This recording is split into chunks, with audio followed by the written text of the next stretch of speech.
Le cercle des experts de Smart Job. L'actualité, elle est évidemment baignée par cette actualité ukrainienne, les inquiétudes autour de l'économie, évidemment percutées de plein fouet. Mais les chiffres qu'on va découvrir dans quelques instants sont très intéressants parce que l'emploi se porte bien, l'emploi en général, parce qu'il y a vraiment un coup d'accélérateur. Chez les cadres aussi, on mettra un bémol parce que l'étude proposée par Pôle emploi avait été faite avant le début de la guerre en Ukraine. Donc il faudra rester prudent, mais en tout cas les chiffres qu'on vous présentera sont quand même assez encourageants. Et puis il y a un rapport une étude très détaillée, voire même une interpellation qui a été faite par la CFE-CGC, Restaurer la confiance, qui est un travail très approfondi de plus d'une centaine de pages, en listant les éléments justement adressés à la future ou au futur président de la République sur ce qu'il doit faire pour restaurer la confiance. Et on va en parler avec mes invités. Olivia Copin, ravie de vous accueillir, fondatrice de Juste Business, enseignante au CELSA. Vous avez vu, maintenant je le dis parfaitement.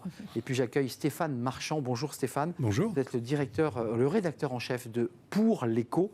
On va voir la une. Peut-on imiter les succès des autres avec des modèles, puisqu'il y a le modèle nordique. Je crois que le numéro précédent, vous traitiez de l'emploi, je ne dis pas de bêtises. Absolument, oui, on a traité de l'emploi, bien sûr. Ce chiffre quand même, parce qu'il est impressionnant, les intentions d'embauche au plus haut. J'aimerais quand même entendre votre point de vue. Il y a plus de 3 millions d'intentions. C'est 323 000 de plus qu'en 2021. C'est un plus 12%, un 11,9% pour être précis. Ça vous évoque quoi, Stéphane? Parce que on est dans un climat un peu anxiogène, où on voit tout en noir. La guerre, ces images qui nous percutent, et en même temps, j'allais dire, les chiffres sont encourageants. À mon avis, c'est dans le sillage de notre surprise à la sortie du Covid. On avait dit pendant le Covid, sur ce plateau même, que c'était une catastrophe qui nous attendait pour l'emploi, avec des faillites en série. La réalité en sortie de Covid, c'est que l'embauche et le moral des patrons est bon. Ils veulent investir, ils veulent embaucher. Et ça, c'est deux marqueurs fondamentaux de la bonne santé d'une entreprise. Si on veut investir et si on veut embaucher, c'est-à-dire si on veut prendre deux types de risques, c'est parce qu'on a vraiment l'impression que les carnets de commandes sont remplis et que l'activité va grossir. Donc c'est très important. Le chiffre que vous citez est d'autant plus important qu'en général, à travers l'histoire, 90% des intentions d'embauche se traduisent par de véritables embauches. 9 sur 10, je crois, voilà. C'est ça. Donc c'est quand même des chiffres encourageants qui montrent. Et là aussi, on joue avec les paradoxes. Quand on interroge les chefs d'entreprise, ils sont dans une petite baisse de confiance là, depuis le début de la guerre en Ukraine, ce qui ne les empêche pas de vouloir embaucher.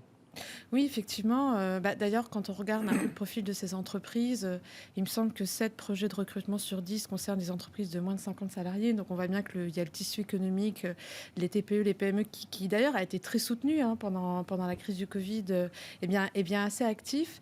Et ce qui est intéressant de regarder un peu dans ces chiffres, c'est que, effectivement, il y a 38% à peu près des projets de recrutement qui sont liés en fait à un surcroît d'activité. Donc, l'activité mondiale, en fait, elle s'est arrêtée net pendant le Covid. Donc on peut imaginer aussi qu'il y a des projets qui ont été reportés, qui reprennent à ce jour.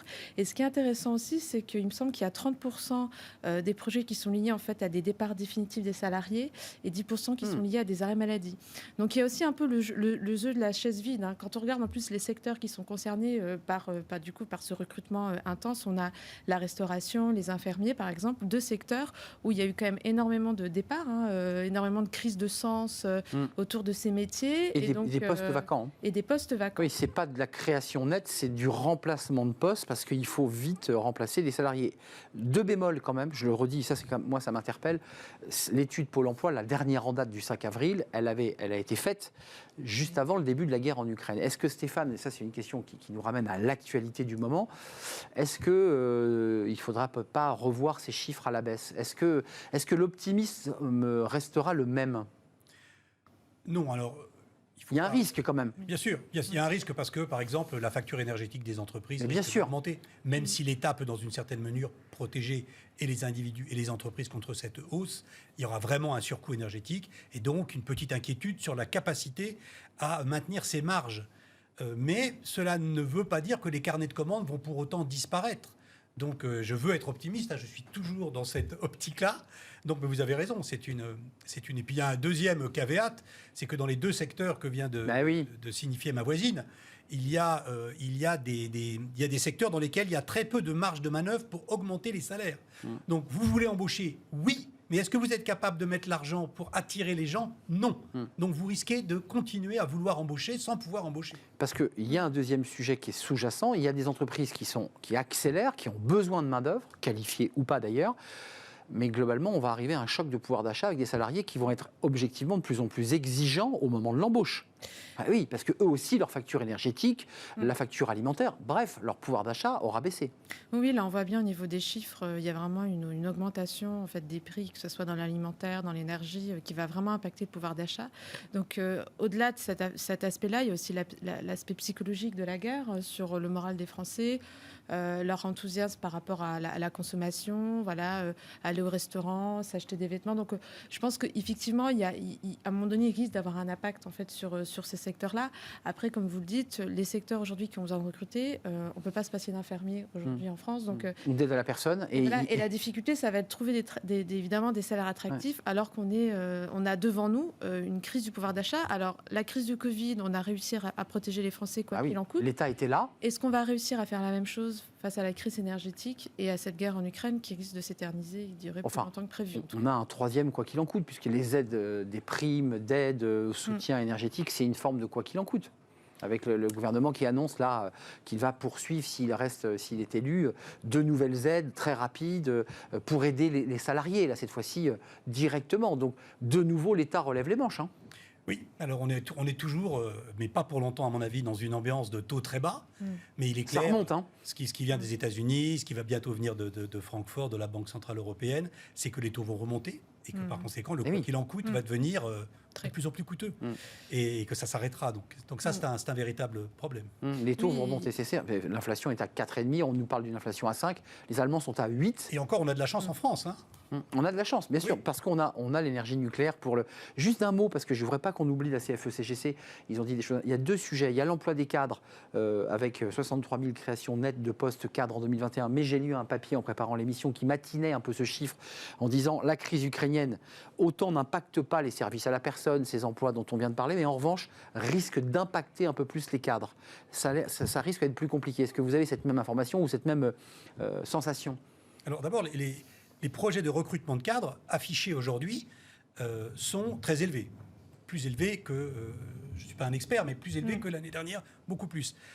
C'est à mettre en face du fait que c'est de plus en plus difficile, semble-t-il, on a publié récemment une enquête dans ce sens, de recruter des cadres, de motiver des salariés pour qu'ils deviennent cadres et qu'ils prennent des responsabilités de manager. Les faire monter à l'intérieur, oui. Donc ça aussi, c'est une difficulté. Oui. Et ça puis, peut être un goulot d'étranglement. Oui, y a quand même Olivia. Oui, en fait, il y a quand même un sujet aussi sur les cadres, c'est qu'effectivement, il y a le critère du salaire, mais il y a aussi un gros sujet sur le télétravail. Les personnes qui veulent monter en responsabilité, mais aujourd'hui, on négocie, moi je le vois avec les RH autour de nous, on négocie pas le salaire, on négocie le nombre de jours télétravail. La qualité de vie, en fait. Mais oui. Et effectivement, la guerre en Ukraine qui va quand même impacter le pouvoir d'achat. Si on ne peut pas grimper en pouvoir d'achat, on va essayer de négocier sur autre chose.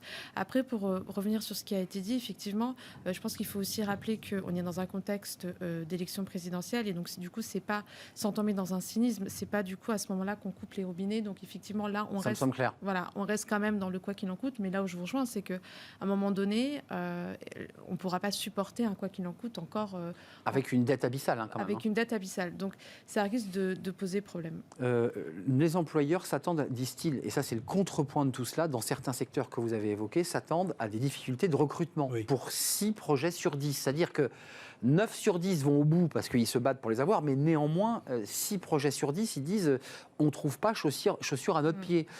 C'est un sujet quand même, ça. Alors ça, il faut vraiment prendre... Oui, il faut saucissonner le problème. Vous avez des jobs comme par exemple hôtellerie, restauration ou service à la personne. En galère. Où le problème, c'est que on a du mal à attirer les gens par des salaires corrects parce qu'il n'y a pas beaucoup de marge, il n'y a pas beaucoup d'argent.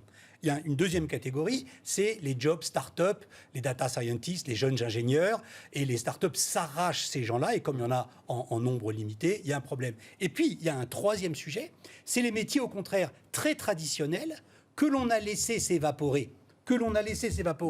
Par exemple, parce qu'on a arrêté de fabriquer des centrales nucléaires ou qu'on a arrêté telle ou telle chose. Les chaudonniers, les zingueurs, les couvreurs, tous ces jobs très, très traditionnels. Et là, il y a une chose essentielle à faire, c'est faire revenir dans l'emploi les seniors qui ont déjà pris leur retraite, qui ont l'expertise et qui souhaitent recommencer à travailler pour une partie de leur temps. Je ne sais pas si vous avez reçu ici une entreprise, par exemple, qui s'appelle Expert Connect, mais il y en a un certain nombre, et qui, à chaque fois, qui propose des échanges entre des entreprises et des retraités. Je vous rappelle qu'après la tempête de 1999, si EDF a réussi à réparer le réseau aussi rapidement, c'est grâce aux seniors.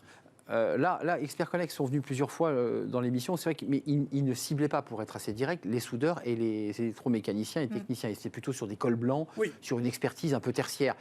Je me dis qu'il faut quand même sacrément motiver le soudeur ou le chaudronnier qui, à 62 ans, a fait une carrière longue, pleine et parfois un peu difficile, de lui dire, écoutez, vous ne pouvez pas repartir 5 ans pour nous souder. Vous voyez, ça reste compliqué quand même, Stéphane, ça.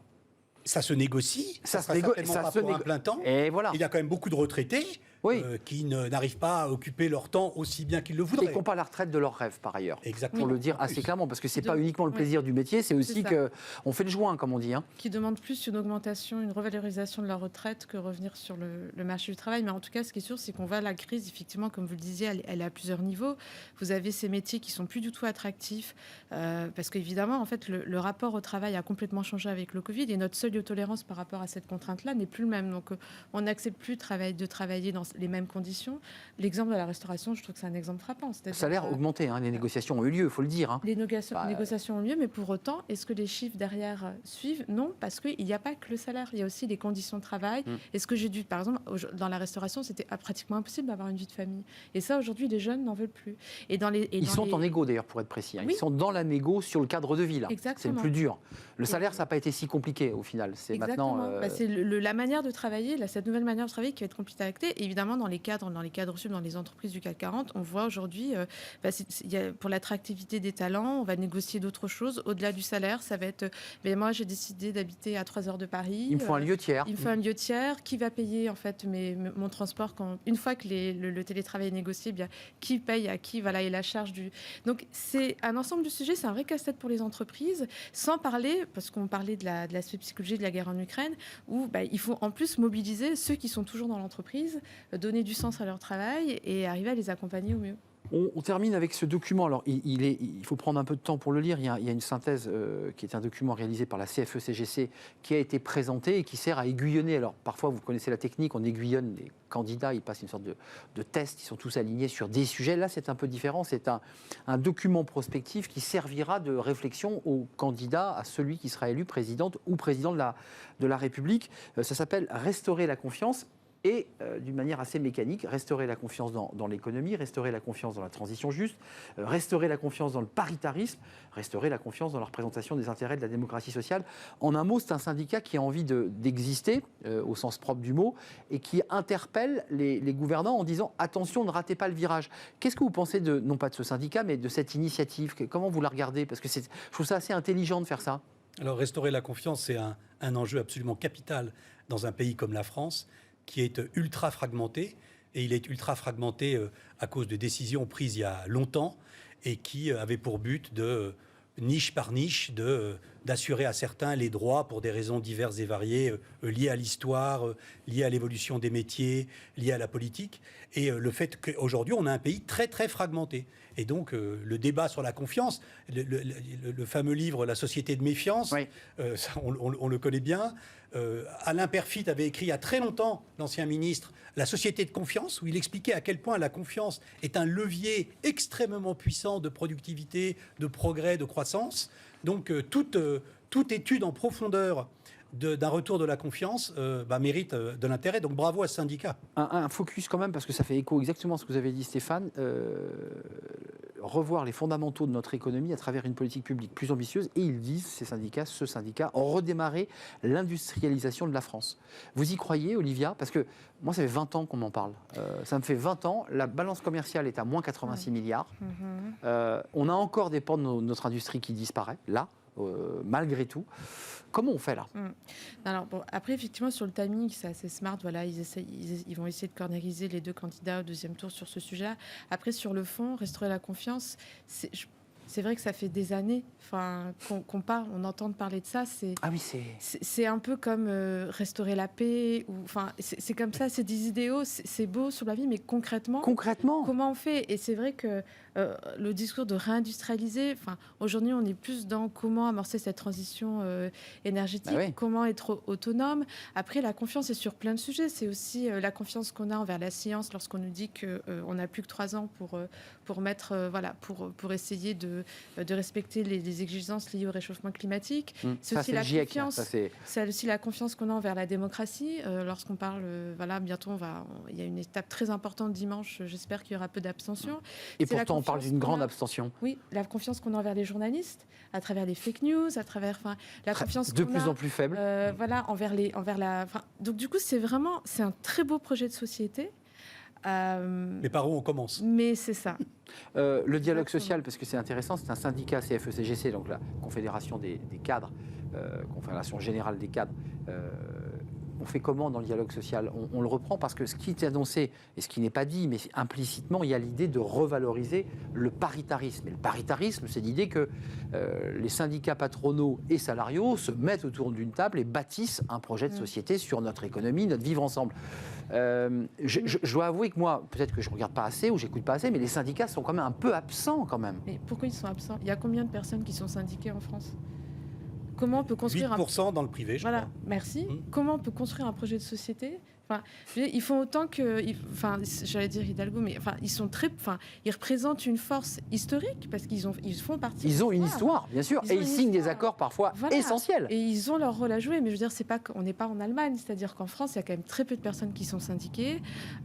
Donc ça me paraît compliqué de porter un projet... J'essaie de me projeter en septembre. Un des grands reproches adressés à Emmanuel Macron, quand il est arrivé au pouvoir, c'est de gouverner de manière extrêmement verticale, vous connaissez bien l'expression, sans s'appuyer comme un Jupiter, en court-circuitant les corps intermédiaires. Et évidemment, ce rapport, j'imagine, rappelle que les corps intermédiaires sont quand même, en théorie, parce qu'il y a beaucoup de contre-exemples, mais en théorie, l'incarnation même de la confiance. C'est l'outil fondamental de la confiance, c'est-à-dire la possibilité pour chaque Français de se dire qu'il appartient à une collectivité autre que son quartier, son entreprise ou son club de foot. Mais encore une fois, on manie aujourd'hui, c'est intéressant, c'est une thématique des paradoxes, parce qu'au moment où on dit que les syndicats n'ont plus de légitimité, ou leur légitimité s'est un peu effritée au sein des entreprises, privées en particulier, au même moment, on découvre aussi que ces syndicats, quand on creuse les sujets, négocient les accords de branche, négocient le quotidien des salariés et se retrouvent en première ligne sur tous les sujets qu'on a évoqués. Et septembre, ça sera une rentrée sociale, dit-on, compliquée. On en a besoin, on en a encore besoin ou pas? C'est ça la question. On réinvente un autre modèle ou on reste sur ce vieux modèle issu de 45? C'est vrai que quand on voit que la représentation syndicale, c'est 8% des salariés dans le privé, le fait qu'ils puissent signer tous ces accords dont vous venez de parler semble aberrant. Mais en même temps, quelle est l'alternative? C'est ça. Au sein de l'entreprise, il y a des forces extrêmement puissantes. On appelle ça les ERG, vous connaissez? Les Employee Resource Group, qui se constituent autour de manière communautariste, autour d'un certain nombre d'enjeux, soit de minorités sexuelles, soit de sport, soit même des amoureux de la bière. Enfin, il y a toutes les catégories. Culture woke un peu, quoi. Woke ou pas, mais en tout cas, qui fragmente le corps social de l'entreprise. Alors qu'en principe... Qui le communautarise, en fait. Voilà, exactement. Olivier, parce que vous évoquiez, et moi je suis d'accord avec vous, une critique des syndicats et de leur faible représentativité, et puis dans le même temps, c'est eux qui seront en première ligne pour négocier avec le ministre de l'économie, le prochain, des accords majeurs sur l'augmentation des salaires, sur le SMIC, sur le temps de travail. Enfin, je veux dire, c'est impressionnant ce qu'ils font quand même. Oui, non, mais effectivement, ils ont toute leur place. Après, comme vous le disiez, c'est pas parfait, mais c'est important qu'ils soient là malgré tout. Mais je pense sur ces rapports sur réinstaurer la confiance, c'est une idée intéressante, mais je pense qu'ils auraient beaucoup à gagner, à peut-être investir dans des campagnes de communication plus globales pour en fait expliquer aussi aux jeunes l'importance, les victoires qu'ils ont pu gagner, et puis l'importance d'être représentés, parce que sinon le rapport de force déjà qu'il n'est pas toujours équilibré. Et puis rappelons aussi que les jeunes aujourd'hui, ils ont d'autres formes en fait d'action que le syndicalisme. Déjà, on a les assignations médiatiques, on a les comptes balance, on a aussi, ils ont un arsenal d'outils qui n'existait pas à l'époque aussi, où les syndicats ont connu un peu leur heure de gloire. Donc, aux syndicats de s'adapter et à montrer vraiment leur utilité et leur importance dans le débat. Ils seront soit des freins pour conclure à la réforme, soit ils seront des facilitateurs de la réforme. Quand le débat des retraites arrivera, si Emmanuel Macron est élu ou réélu, ce débat va arriver sur la table très vite. Tout à fait. Très vite, dès septembre. Donc, retraite à 65 ans, les syndicats vont d'abord être consultés, vous êtes d'accord? Oui. Ils freinent ou ils accompagnent. Oui. La CFE dit, il ne faut pas nous oublier, et par ailleurs, il faut faire attention parce qu'on a malgré tout du pouvoir. Donc, c'est quand même très paradoxal, quand même, ce qu'on se la grande chorégraphie. Et pouvoir de nuisance, évidemment. Oui. La grande chorégraphie à trois entre l'État, les syndicats et le MEDEF, c'est une chorégraphie complètement du passé. Et dans un jeu de rôle, d'ailleurs. Elle est du passé au sens où peu de gens lui font confiance, et les jeunes en particulier ne lui accordent aucune importance, et pourtant, c'est elle qui est aux manettes. Donc le paradoxe doit un jour cesser. C'est tout le paradoxe, mais on attendra septembre pour reparler de tous ces sujets, mais ils sont devant nous, quelle que soit l'issue de cette élection présidentielle. Il y a des réformes qui attendent, et donc qui attendent la CFE-CGC notamment, et tous les autres syndicats dits représentatifs, parce que la réforme Sarkozy a un tout petit peu réorganisé la représentativité. Merci à vous, merci Stéphane. On va voir la une de Pour l'Écho, le nouveau numéro. Il est sorti quand Hier. Stéphane Marchand, il est sorti hier, il est tout chaud. Voilà la une de Pour l'Écho. Peut-être, voilà, peut-on imiter les succès des autres? Et vous parlez éventuellement notamment du modèle danois.